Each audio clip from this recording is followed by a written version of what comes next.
করবে এবং তাদেরকে সম্পূর্ণভাবে সেখানে ফ্রি হ্যান্ড দেওয়া হয়েছে।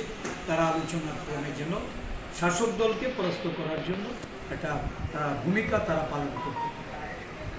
তাহলে কি আপনারা জোটে যাচ্ছেন এবার তেজপুর পঞ্চায়েত? না, জোট তো কোনো সময় আমাদের না, এটা আসন ভাগাভাগি করে আমরা লড়াই করেছি।